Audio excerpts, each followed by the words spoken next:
প্রধান উপদেষ্টা অধ্যাপক ডক্টর মোহাম্মদ ইউনূস বলেছেন, আমরা এমন এক বিশ্ব প্রত্যক্ষ করছি যেখানে শান্তি বিনষ্ট হচ্ছে।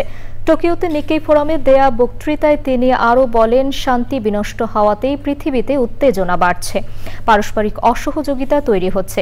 এশিয়ার ভবিষ্যৎ একসঙ্গে লেখার আহ্বান জানান তিনি। মোস্তফা মল্লিকের রিপোর্ট। এই ঈদে জামা জুতো অ্যাকসেসরিজের ডিসকাউন্ট।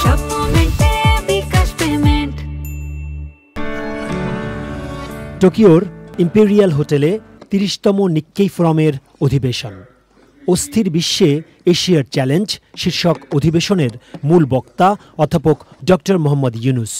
অধ্যাপক ইউনূস বলেন, বৈশ্বিক আস্থা এখন হুমকির মুখে, ক্রমেই অস্থির হয়ে উঠছে বিশ্ব।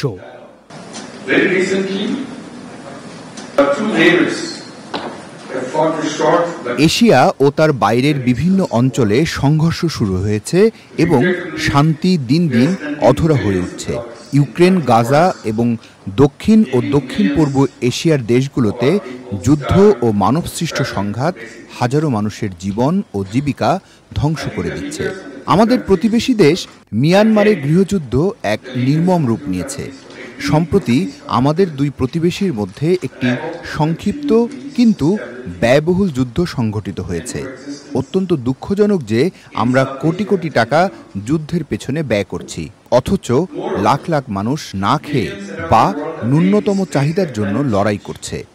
বাংলাদেশের কোন প্রেক্ষাপটে তিনি ক্ষমতায় এসেছেন এবং সরকারের কি লক্ষ্য তাও তুলে ধরেন অধ্যাপক ইউনূস। গত বছর শিক্ষার্থীদের নেতৃত্বে গণঅভ্যুত্থানের মাধ্যমে দেশে পরিবর্তন ঘটেছে এবং তার সরকার দায়িত্ব নিয়েছে। আমরা আমাদের জনগণের স্বপ্ন ও আকাঙ্ক্ষা পূরণে ন্যায় বিচার, সমতা, স্বাধীনতা ও মর্যাদা নিশ্চিত করতে এবং একটি অবাধ, সুষ্ঠু, গ্রহণযোগ্য সাধারণ নির্বাচন আয়োজনের মাধ্যমে গণতন্ত্রে শান্তিপূর্ণ রূপান্তরের লক্ষ্যে কাজ করছি।